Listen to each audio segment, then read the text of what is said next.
शोषित रहा है वो अपने हक अधिकार पाने के लिए खड़ा होना चाहता है और मजबूती से खड़ा हो रहा है। एक लाइन में सभी महापुरुषों के संतों गुरुओं के चरणों में नमन करते हुए कल एक महापुरुष का परिनिर्वाण दिवस था जिन्होंने भारत की सामंती व्यवस्था को चुनौती दी। जानते का नाम क्या था? कितने लोगों को पता है? महात्मा ज्योतिबा फुले। उनको भी नमन करते हुए, क्योंकि भारत एक जातियों का देश है, धर्मों का देश बाद में, पहले जातियों का देश है। और महात्मा ज्योतिबा फुले भी बैकवर्ड समाज से आते थे, माली जाति से आते थे। इस देश के उस समय के 1800 के दशक के सबसे बड़े इंजीनियर थे, बहुत बड़े व्यापारी थे। आज भी उनके बनाए हुए पुल महाराष्ट्र में खड़े हैं, लेकिन एक घटना ने उनके जीवन को परिवर्तित किया। मैंने पहले कहा कि देश जातियों का देश है। वो एक अपने स्वर्ण जाति के मित्र के साथ जाते हैं शादी में, और खाने की परमिशन को ये कहकर उठा दिया जाता है कि शूद्र जो है यहाँ नहीं बैठे। तो कल उनका परिनिर्वाण दिवस था, उनके चरणों में भी नमन करते हुए आज भी एक महानायक का दिवस है, महानायक की जयंती है, जिन्होंने 1857 में क्रांति की शुरुआत की। कब शुरुआत की? जब उनको बोलने का, चलने का, पढ़ने का किसी प्रकार का कोई अधिकार नहीं, जब उस समाज के पास अधिकार के नाम पर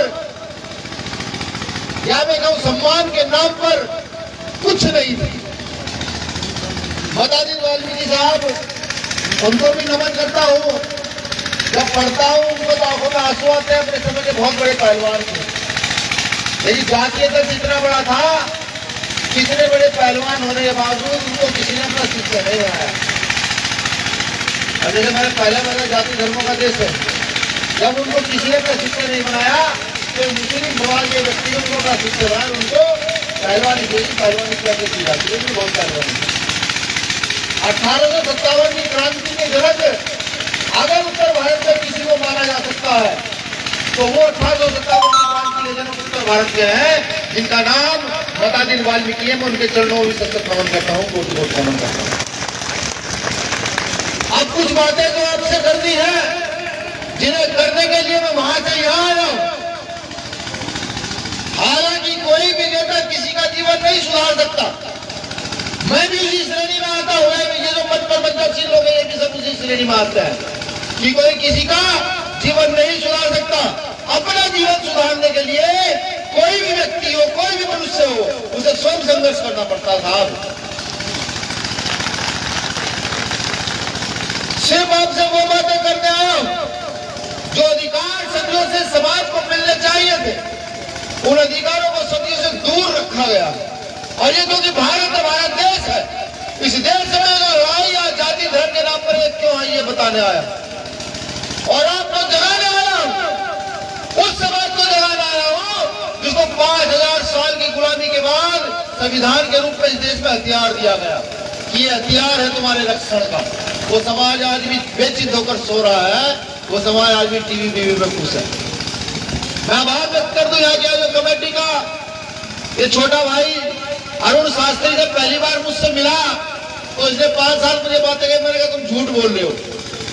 अब इसका चेहरा ऐसा है, ये एक्टिविटी ऐसी थी, यहाँ से निकल के जा रहा है। मैंने कहा तुम झूठ बोल रहे हो। कहने नहीं भैया मैं झूठ नहीं बोलता, मैं काम करता हूँ इस क्षेत्र के अंदर। जिस दिन आप आएंगे तो दिखाऊंगा आपको मैं काम कर रहा हूँ। और मैं खुश हूँ कि जिन लोगों पर चलने का संसाधन ना हो वो इतने बड़े आयोजन कर देते हैं। तो मैं आभार व्यक्त करता हूँ आपका, आपकी पूरी टीम का, जिले की टीम का, मंडल की टीम का और आपकी प्रदेश की टीम का, सबका आभार व्यक्त करता हूँ। साथियों, हमें समझना हो कि ये छोटे छोटे आयोजन क्यों किए जाते हैं। ये नीले पढ़ने वाले लोग कहाँ से आते हैं, कहाँ चले जाते हैं। ये जिनको शोषित वंचित कहा जाता है, इनकी लड़ाई लगातार बड़े पैमाने में पूरे देश में चल रही है। जिनकी बेटियों के साथ, जिनके बुजुर्गों के साथ दुराचार होता है, जिनको अधिकार के नाम पर आज भी लूटा खसोटा जाता है, जिनको राजनीति के नाम पर आज भी लूटा खसोटा जाता है, जिनको व्यवस्था के नाम पर आज भी लूटा खसोटा जाता है, ये समझना पड़ेगा। अगर ये हम आज भी ना समझे तो मैं बार बार एक बात कहता हूं, साहब काशीराम साहब, बाबा साहब अम्बेडकर और महापुरुष से एक बात कहते थे कि जिसकी जितनी संख्या वारी उसकी उतनी हिस्सेदारी, और मैं ये कहता हूं कि जिसकी जितनी संख्या वारी उसकी इस देश की इतनी जिम्मेदारी। मैं ये कहता हूं, और क्योंकि मैं उस वर्ग से आता हूं जो इस देश में बहुत संख्यक वर्ग है, जो यहाँ का सर्वहारा है, जो मेहनत करता है, जो यहाँ की किसानी करता है, खेती करता है, मजदूरी करता है, मैं उस समाज से आता हूं। तो मैं उसी की बात सर्वप्रथम रखता हूं। इस देश में प्रधानमंत्री में चौधरी चरण सिंह साहब, वो अपने एक वक्तव्य में कहते हैं, वो भारत की पूरी स्थिति को अपनी एक लाइन में आकर सपोर्ट देते हैं और बताते हैं कि जब तक ये लोग मजबूत नहीं होंगे, तुम जय श्री राम कहो, तुम भारत माता की जय कहो, या तुम जाकर के ट्रंप के पैरों में झुक जाओ, जब तक इस लाइन पर काम नहीं करोगे देश मजबूत नहीं हो सकता। वो कहते थे कि भारत की उन्नति का रास्ता, क्योंकि किसान नेता थे, वो कहते थे कि भारत की उन्नति का रास्ता भारत के खेतों खलिहानों से होकर गुजरता है। भारत किसानों का देश है, खेतों का देश है, ये कृषि प्रधान देश है, लेकिन आज भी कोई ये समझ नहीं आता, तो खेतों खलिहानों से होकर गुजरता है। भारत का मजदूर, भारत का किसान जब तक मजबूत नहीं होगा, ये देश मजबूत नहीं हो सकता। साहब उदाहरण देकर बताऊंगा, आप जाइए अपने शहर के अंदर, बड़े बड़े मॉल खुले हुए हैं, जहाँ केले भी मिलेंगे, चीनी भी मिलेगी, कपड़े भी मिलेंगे, हर चीज उपलब्ध है। साथ में यह भी उपलब्ध है कि एक के साथ एक फ्री। आप पैंट ले जाइए, शर्ट उसके साथ टी शर्ट फ्री मिल जाएगी। वो जियो की स्कीम भूल गई हो क्या कि पहले जियो की सीमाई फ्री, फिर पैसे लगे, और आज पता लगा आज 750-800 रुपए में हर नेटवर्क की फीस है। अगर इससे कम पैसे जमा करोगे,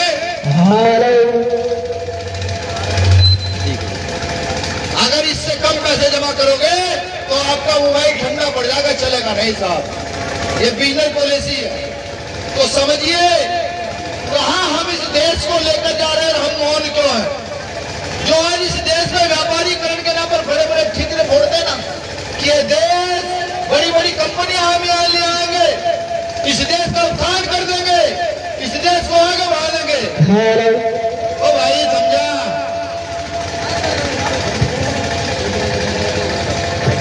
इस देश का उत्थान कर देंगे, या उत्थान किसी का हो रहा है, या उत्थान अगर किसी का हो रहा है तो यहाँ नीरव मोदी जैसे लोगों का उत्थान हो रहा है, तो कई हजार करोड़ यहाँ से लेकर के भाग जाता है और विदेशों में जाकर खूब अय्याशी करता है। यहाँ के आकाओं का दोस्त, या उत्थान किसी का हो रहा है तो यहाँ जियो कंपनी के मालिक का, अबानी ग्रुप का, टाटा ग्रुप का, उनका उत्थान साहब यहाँ पर बड़े पैमाने पर हो रहा है। जब किसान के उत्थान की बात आए, अगर मैं अपनी बात लूं, मेरे पिताजी सिपाही थे, तो नहीं रहे, चले गए। उन्होंने अपने पिताजी की जमीन पर कृषि का लोन लिया था, वो लोन आज तक हम चुका नहीं पाए। वो बढ़ रहा है, धीरे धीरे बढ़ रहा है। जब मैं सुनता हूँ कि नीरव मोदी कई करोड़ रुपए लेकर भाग गया, तो इस आस में मैं भी रहता हूँ कि एक दिन सरकार की आंख खुलेगी और वो किसानों के 50,000, 1 लाख, 2 लाख, 3 लाख, 5 लाख, 7 लाख के लोन माफ करेगी। लेकिन वो नहीं होगा, वो नहीं होगा। इस देश में लड़ाई समझिए क्या है, लड़ाई या जाति धर्म की लड़ाई नहीं है। वो बताता है इस देश में मुसलमान करता है, वो कहते हैं ये संघी आरएसएस के कच्चे वाले, इस देश में मुसलमान करता है। मैं इतिहास पढ़ता हूँ, टीपू सुल्तान को देखता हूँ, शूद्रों की महिला को छाती ढकने का अधिकार नहीं था, शूद्रों की महिला को छाती ढकने का अधिकार नहीं था, और जो लोग उनको अधिकार नहीं देते थे, टीपू सुल्तान ने एक दिन में 800 कत्ल करके दलितों की महिला को दिया। इसलिए मुसलमानों को दलित बता दिया जाता है। मैं पढ़ता हूँ ब्रिगेडियर उस्मान को, जब इस देश का बंटवारा हुआ, पाकिस्तान से युद्ध चल रहा था, पाकिस्तान के आकाओं ने कहा कि नहीं, हम तुमको इस देश का सेना नायक बनाएंगे, जब तक तुम जीवित हो, जब तक पाकिस्तान के सेना नायक तुम रहोगे। ब्रिगेडियर उस्मान कहते हैं नहीं, मेरे बुजुर्गों की खाक भारत की मिट्टी में दफन है। ब्रिगेडियर उस्मान लड़ेगा तो भारत की तरफ से लड़ेगा, और ब्रिगेडियर उस्मान पाकिस्तान को चिड़ोए के चने दबाता, उसको घर में घुसेड़ डालता। जहाँ धर्म की बात की जाती है साहब। लड़ाई धर्म जाति की नहीं है, लड़ाई अपने हक अधिकार पाने की है, लड़ाई जिसकी जितनी संख्या वाली उसकी जितनी हिस्सेदारी की है। यहाँ की जब आप बात करें जुडिशरी की, एक समाज के लोग कुछ परिवार इस देश के भारत की जुडिशरी को कोऑर्डिनेट करते हैं और हम मौन रहते हैं क्योंकि हमें जानकारियां नहीं है। बात करें आर्टिकल 19 की, जो बोलने की आजादी देता है, लेकिन इस देश का कोई पत्रकार अगर बोलता है तो उसको जेल में ठूलते रहता है। आर्टिकल 19 की कोई आजादी नहीं। बात करेंगे इस देश में आर्टिकल 21 की हर व्यक्ति को फ्री शिक्षा का अधिकार है। वही यहाँ के आका सारे प्राइवेट सरकारी स्कूलों को अंबानी को लीज पे दे देना चाहते हैं। हरियाणा में एक जियो पास हुआ है कि प्राइवेट स्कूल में पढ़ोगे तो 500 रुपए तुम्हें दिए जाएंगे और सरकारी में जाओगे तो 1000 तुम्हें देने पड़ेंगे। ये जियो पास हुआ हरियाणा में। सोचिए इस देश को कहां लेकर के जाया जा रहा है। जो गरीब, जो शोषित, जो वंचित, जिनको दलित कहा जाता है, जिनको महिलाएं कहा जाता है, उनके अधिकारों को कहां सीमित किया जा रहा है। और मैं गलती में उनकी नहीं मानता जिन्होंने इस देश में सदियों सामंतवादी व्यवस्था के आधार पर शोषण किया, न जाने कितने बलात्कार हत्याएं की, न जाने इस देश को कभी अंग्रेजों को बेचा और कभी मुगलों को बेचा। ये मैं नहीं करता, कल मुझ में मुकदमा लगे, मैं नहीं करता। ये भारत के इतिहास की पद्धति कहती है, भारत का इतिहास कहता है कि यही के चंद लुटेरों ने भारत को अंग्रेजों को भेजा था, यही के चंद लुटेरों ने यहाँ पर मुगलों को गुजरा। ये भारत का इतिहास है। वही चंद लुटेरे आज फिर देश की आजादी के बाद संविधान को ताक पर रख करके देश की बहुसंख्यक आबादी को गुलाम बना कर रख देना चाहते हैं। और हम सो रहे हैं, हम सो रहे हैं। बाबा साहब अम्बेडकर इस देश में कॉन्स्टिट्यूशन देकर के गए और कह करके गए कि राजा रंग एक समान होगा, मुख्यमंत्री हो, प्रधानमंत्री हो, एक आम नागरिक हो, ये सब लोग एक समान होंगे। अपनी लड़ाई लड़ी है, लेकिन अफसोस हम में से कुछ लोग आरक्षण के बल पर नौकरियां लिए और अपने घर में जाकर टीवी बीवी में खुश हो गए। हमने बाबा साहब अम्बेडकर को समझा ही नहीं। अगर अकल होती, बाबा साहब को मरते कई व्यक्ति सोसाइटी पर काम करते तो यहाँ का वंचित शोषित समाज और दुगनी तेजी से उठकर खड़ा हो जाता। इस देश की बहुसंख्यक आबादी जिसका राज इस देश पर स्थापित होना चाहिए था, नहीं है। आज भी इस देश पर राज किसका स्थापित है? कुछ जाति धर्म की बात करते हैं। हम बुद्ध को मानने वाले लोग, हम पेरियार को मानने वाले लोग, हम अम्बेडकर फुले को मानने वाले लोग, हम रैदास कबीर को मानने वाले लोग मौन है, अपने घरों में खुश है। कब जागोगे? कब जागोगे? पढ़ना शुरू करो कॉन्स्टिट्यूशन को, देखो तुम्हारे अधिकार क्या है, तुम्हारे मौलिक अधिकार क्या है, कॉन्स्टिट्यूशन का कौन सा आर्टिकल क्या कहता है, उनको पढ़ना शुरू करो। मैं लिख कर दे देता हूं। अगर अमेठी के लोगों ने शुरू कर दिया तो अमेठी का जीवन बदलेगा और अमेठी की व्यवस्था बदल जाएगी। मैं लिख कर देता हूं, लेकिन ये करना पड़ेगा। मैं कहता हूं अपने सभी कार्यकर्ताओं से कि जब मीटिंग करें तो कॉन्स्टिट्यूशन के 2 आर्टिकल जरूर पढ़कर जाए और जिस गांव में मीटिंग में जाए वहां जाकर के बताए। मैं कहता हूं अपने साथियों से कि शहर में काम करें ना करें, पहुंचे गांव के लास्ट तक, जहां शिक्षा का प्रभाव नहीं पहुंच पाता वहां कुछ पहुंचे, वहां जाकर पढ़ाने का काम करें। व्यवस्था बदलेगी, जरूर बदलेगी। एक समय वो था कि अब तक जैसे मैं चीख चीख कर बोल रहा हूं तो मेरी तो जीभ काट ली जाती थी। एक समय वो था और आज एक समय है कि आज हम बोलना सीख गए हैं। एक समय वो भी आएगा जिस दिन यहाँ आप जैसे हम जैसे लोगों का राज होगा, जब यहाँ समता समानता की बात होगी, जाति धर्म की बात नहीं होगी साहब। आज जब भी इस देश की व्यवस्था को छेड़ने का काम कोई नेता करता है तो उसको जेल में छूट दिया जाता है और हम जेल को गले लगाना पसंद करते हैं। ना जाने कई महीने जेल काटी है, जेल खाई है पुलिस, कई महीने अभी भी जेल को गले लगाना पसंद करते हैं। लेकिन ये लड़ाई जो इसको जाति और धर्म की लड़ाई बताते हैं, मैं इसको देश हित की लड़ाई बताता हूँ। ये लड़ाई लगातार जैसे ही चीख करके जारी रहेगी। कुछ लोग कभी कभी कहते हैं भाई हत्या हो जाएगी, तुम मर जाओगे, तो ये कोई कहता तो मुझे खुशी होती है क्योंकि मैं जानता हूँ मुझ जैसे एक आदमी मरेगा तो मेरे बराबर के 100 लोग खड़े हो जाएंगे इस बात को। एक बार दिल्ली में बुद्धिजीवी साथी मिले, चर्चा उनसे हो रही थी, प्रोफेसर थे, बातचीत चलती रही। वो मुझे कहने लगे यार बहुत चिक कर बोलते हो, बहुत उसमें रहते हो, अग्रेसिव होकर रहते हो, यार ऐसा नहीं करना चाहिए। उन्होंने कहा साहब अग्रेसिव नहीं होते, अग्रेसिव नहीं होते, पढ़े लिखे लोग हैं, ग्रेजुएट पोस्ट ग्रेजुएट किए हुए लोग हैं, इतिहास पढ़ते हैं तो दुख होता है, जब इतिहास देखते हैं तो दुख होता है कि भारत में भारत के लोगों के अधिकार भारत के लोगों ने छीने, भारत में भारत के लोगों के अधिकार दूसरों को दे दिए गए तो दुख होता है साहब। वो अग्रेसर निकल कर बाहर आता है, वरना इतने बेवकूफ नहीं है कि अपने पर 307 लगवाएंगे, अपने पर 151, 107, 16 के मुकदमे फ्री फंड दर्ज करवाते करेंगे। इतने बेवकूफ नहीं है साहब, ये बताते हैं पढ़े लिखे लोग।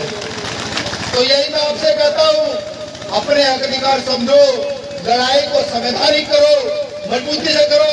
ये लोग चाहते हैं कि हम डंडे लेकर सड़कों पर निकले और लड़े। जब भी कहीं किसी देश प्रदेश में दलित पिछड़ों का आंदोलन चलता है, तभी क्या होता है, पुलिस को सामने कर दिया जाता है डंडा लेकर के। पिटती कौन है? तो पुलिस पिटती है, हम लोग पिटते हैं।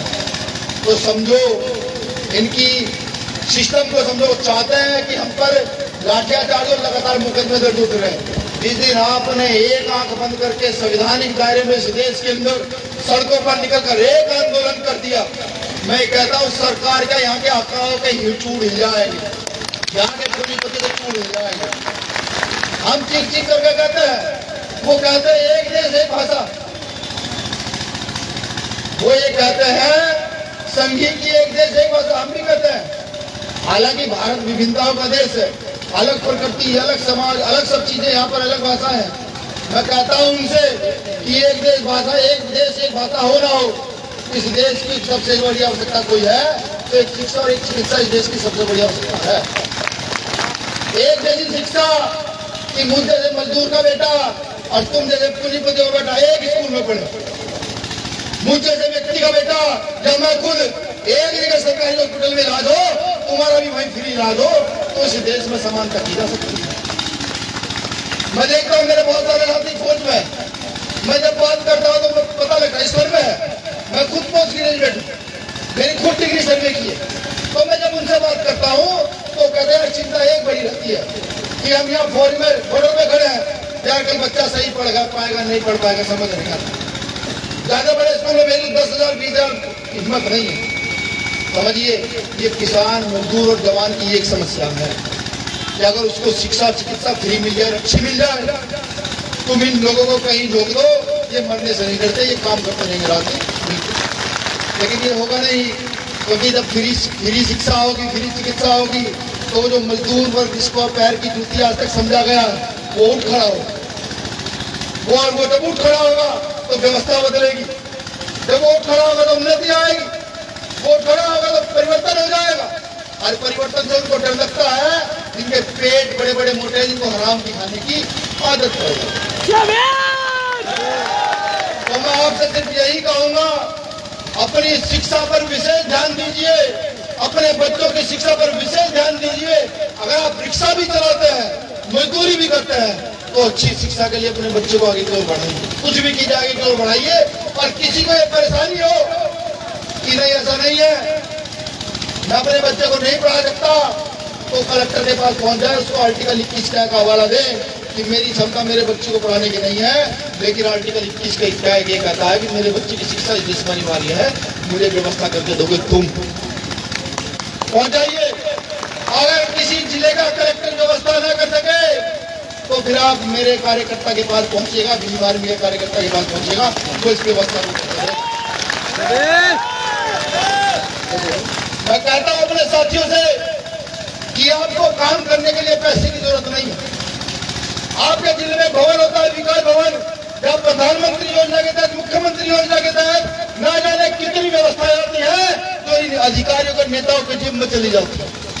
उस विकास भवन को टारगेट कीजिए, गूगल पर सर्च मारिए कि क्या क्या योजनाएं आ रही है, किस ब्लॉक में कितनी बकरी आई है, किस ब्लॉक में कितनी सिलाई मशीन, विकलांगों के लिए कितनी साइकिलें आई है। टारगेट कीजिए, पहुंचाइए। पहले तो उसको हवाला दीजिए संविधान का, उसको बताइए कि नहीं अब ये चलेगा नहीं, अब 50% मामला बीमार के लोग गरीबों को पहुंचाएंगे। नहीं मानेगा शिकायत कीजिए, और अगर शिकायत करके नहीं मानता तो इस देश में जो ढर्रा पहले से चलाया है, जिसके तहत हमने अच्छे चौकियां चूड़ी रहे हैं, आंदोलन का रास्ता इख्तियार कीजिए, बंद कर दीजिए विकास भवन को 2 दिन के लिए। मैं ये कहता हूं, अगर आपको सिर्फ शिक्षा सही ले लेते हो तो इतने से लड़ने की जरूरत नहीं, किसी से भीख मांगने की जरूरत नहीं साहब, बिल्कुल जरूरत नहीं।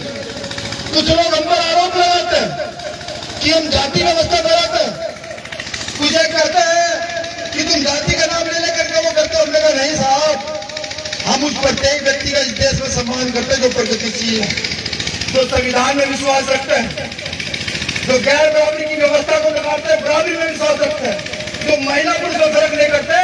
हम इस देश के प्रत्येक व्यक्ति का सम्मान करते हैं। लेकिन जो गैर बराबरी की व्यवस्था विश्वास रखते हैं कि 2 हत्याएं होती है, एक हत्या में तो पूरा आरएसएस के लोग चले जाते हैं और एक हत्या में कुछ नहीं होता।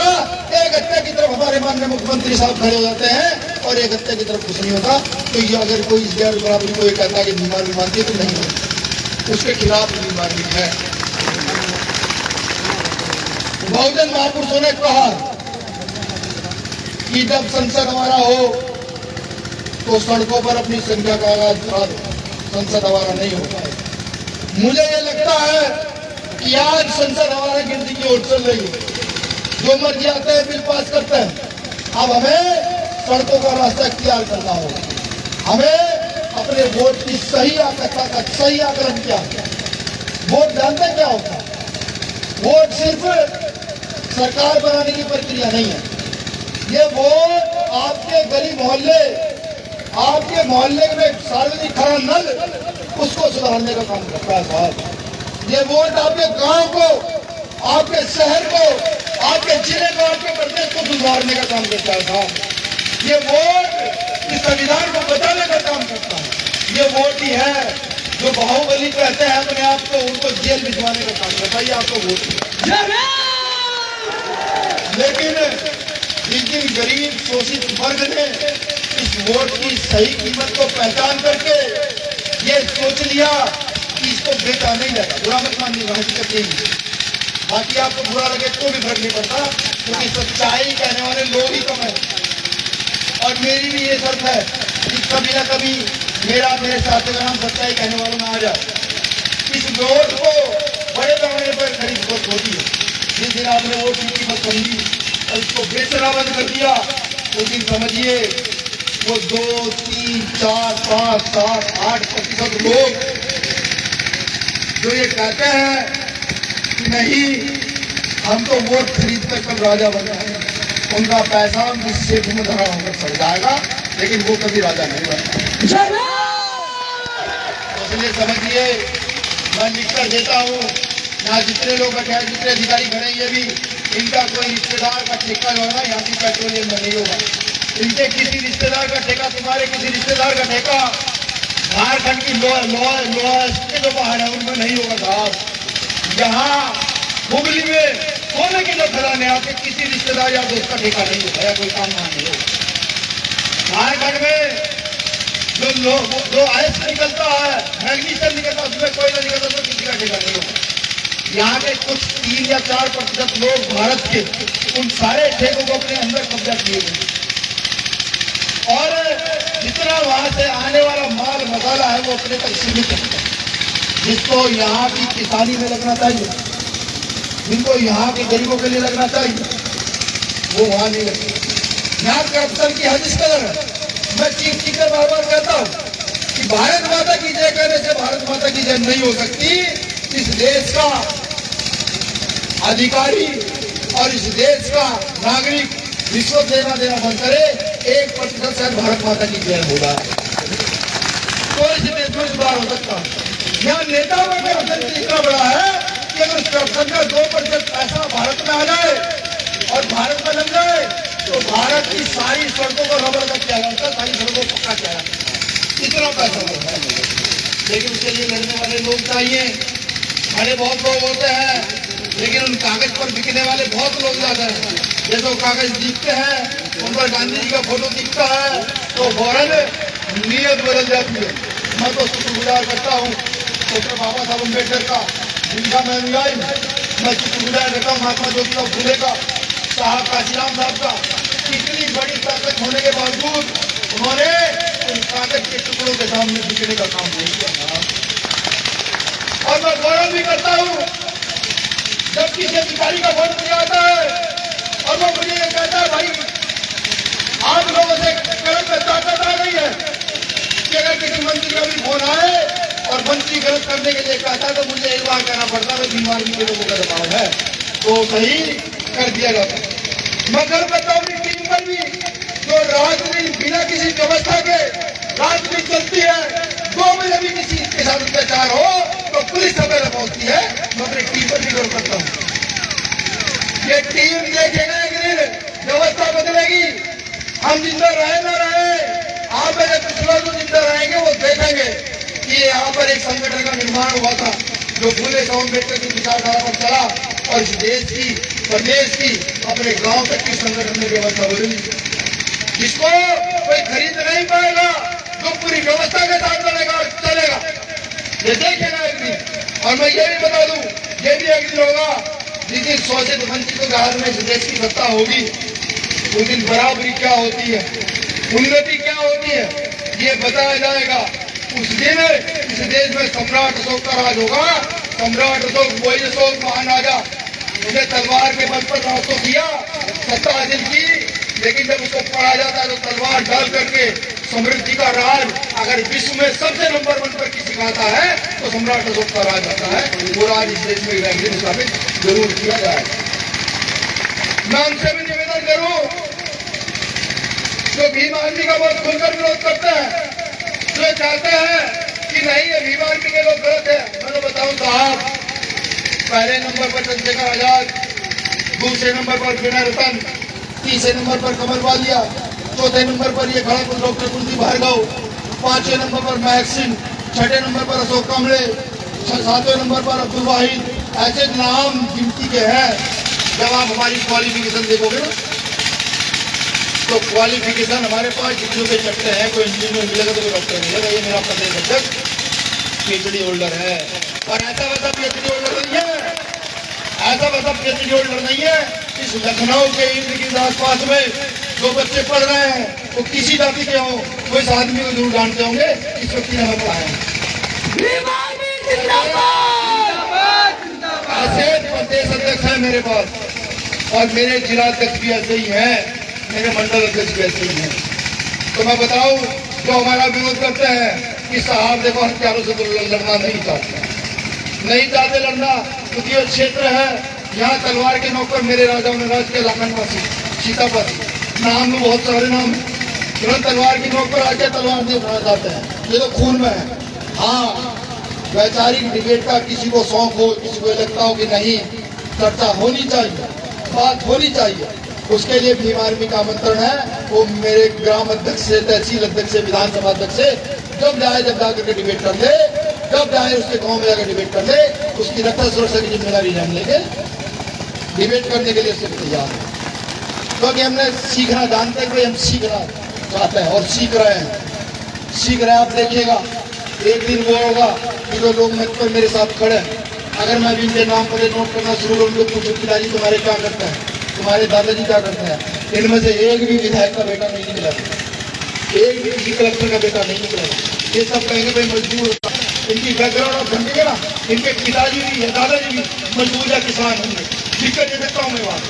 लेकिन एक दिन ये जरूर होगा जो बाबा साहब अम्बेडकर ने लोकतंत्र के आधार पर मत का अधिकार दिया, वोट का अधिकार दिया, इनमें से कुछ विधायक एंट्री जरूर अगले 5 से 10 साल के अंदर जीवन को मेरे पास नहीं होगा। इसी तरीके से बोल रहा हूँ,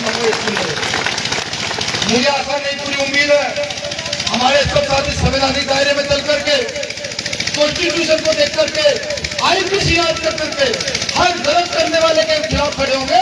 तो गलत करने वाला कल अगर विनय को नहीं चुना हो तो उसके खिलाफ जब अपनी बुलंद आवाज उठाइएगा, हर गलत करने वाले के खिलाफ खड़े होइएगा। और मौत से बेटवार आती है, रोज नहीं आती। ये प्रकृति का कोई नियम है तो यही नियम है, जो आदमी पैदा होगा तो मरेगा, जिसकी उत्पत्ति हुई है वो नष्ट होगा, बिल्कुल नष्ट होगा। तो जनाब को भी नष्ट होना, मुझे भी नष्ट होना। अगर अन्याय के खिलाफ लड़ते हुए मर जाते हो तो शहीद कहलाते हो, लोग याद रखते हैं। और अन्याय सहते मर जाते हो तो आपकी एक पीढ़ी आपको याद रखेगी, मेरे पिता और दादा थे, दूसरी तीसरी पीढ़ी में आपको नाम लेने वाला नहीं होगा। मेरा ये मानना है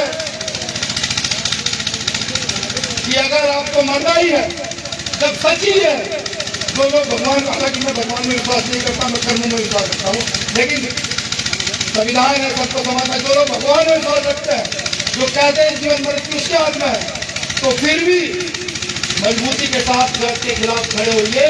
मौत रोज नगानी एक दीवानी है, उसको हंस कर गले लगाइए। हम दीवानी के लोग को हंस कर गले लगाएंगे, लेकिन अन्याय से जाके हम सजा खिलाफ रहेंगे। एक बड़े आखिरी बात मैं और बता दूं कि आज मैं लखनऊ में था, मुझे नहीं पता लखनऊ में कोई आंदोलन था, मुझे पता लोगों को पूछा भाई क्या बात है, उन्होंने कुछ नहीं आपकी सुरक्षा कर रहे हैं, हमने कहा सुरक्षा तो ठीक है। तो पता लगा यहाँ 69,000 शिक्षक भर्ती का एक मामला बड़ा घोटाला उत्तर प्रदेश में हुआ, तो उसमें से कुछ चंद भर्तियां 69,000 भर्तियां थी, सरकार ने 6800 रुपया दी, 6800 रुपया 69,000 भर्ती में दी। जब बच्चे वहां बेचारे चित लिए पिट लिए, कई महीने वहां पड़े रहे, भाई चंद्रशेखर आजाद जी ने भी आंदोलन किया और तमाम साथी आए, उसमें से 6800 रुपयों पर उन्होंने कहा भाई 6800 रुपया हमने, और फिर बाद में उन 6800 को भी निपटा नहीं दी। वो बच्चे आज पुलिस उनको मत देख रहा था, लड़कियों को सीट भेजकर पुलिस लेकर के जा रही। लड़कों को जो देश का भविष्य बनाएंगे, जो प्राइमरी स्कूलों में पढ़ाएंगे, जो इंटर कॉलेजों में पढ़ाएंगे, जो बीएड बीटीसी किए हुए लोग हैं, उनको घसीट कर ले जा रही। मैं कहता हूँ माननीय मुख्यमंत्री से, यहाँ के शिक्षा मंत्री से कि कोई पॉलिसी तैयार कीजिए, ये आपके हाथ में है, आप सत्ता में सरकार में है, आपका काम है पॉलिसी तैयार करना। आप तो आप तय करेंगे कि जब आपने इनको इतनी सारी नियुक्तियां निकाली को कैसे नौकरी देंगे, ये आपकी जिम्मेदारी है। अगर आप ऐसा नहीं कर सकते तो मेरा हाथ जोड़कर निवेदन है कि आप अपने पदों से हट जाइए, किसी वहां ऐसे व्यक्ति को बताइए जो इस चीजों का सोल्यूशन निकाल। लेकिन इस तरीके से देश का युवा, जो देश का भविष्य है, उसको पीटिए मत, बेटियों को जीतिए मत। पिछली बार मैंने देखा कि एक घंटा यहाँ से हाथ टूटा हुआ था, वो आंदोलन में रात दिन गर्मी सर्दी में वहीं पड़ी हुई। मैं उस आंदोलन को अपना पूरा समर्थन भी देता हूँ कि अगर काम ना चला तो विधानसभा घेरे की दीवार भी 2 लाख लोगों के साथ अगर विधानसभा नहीं चल विधानसभा नहीं कर सकता। मैं कहता हूँ यहाँ जो लोग मुझे सुन रहे हैं, खासतौर से उत्तर प्रदेश के मेरे साथी, कि सब लोग तैयारी करें। अगर उन 69,000 शिक्षक भर्ती के बच्चों को न्याय नहीं मिला तो फिर डेरा भीम आर्मी का लखनऊ में होगा, वही खाना होगा, सब कुछ वही पर होगा। प्रशासन भी अपनी तैयारी करे, सरकार भी अपनी तैयारी करे। शुक्रिया, आप सब लोगों ने मुझे सुना। मैं नेता तो नहीं हूँ, ना राजनीति वाली बात है, जो सामाजिक काम होना चाहिए वो मैंने किया, तो आप सभी का आभार व्यक्त करता हूँ कि आने वाले समय में आप संगठन को मजबूत स्थिति पैदा करेंगे और व्यवस्था को आगे बढ़ाने का काम करेंगे। एक जय भीम के साथ अपनी बात खत्म करूंगा। जय भीम वही मजबूत वाला जय भीम। साथियों, फूल वही चुन पाते हैं जो कांटों से टकराते हैं।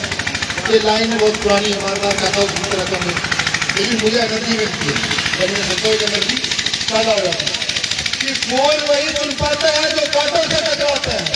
अधिकार मांगे नहीं जाते, अधिकार तो छीने जाते हैं, छीने जाते हैं। शुक्रिया।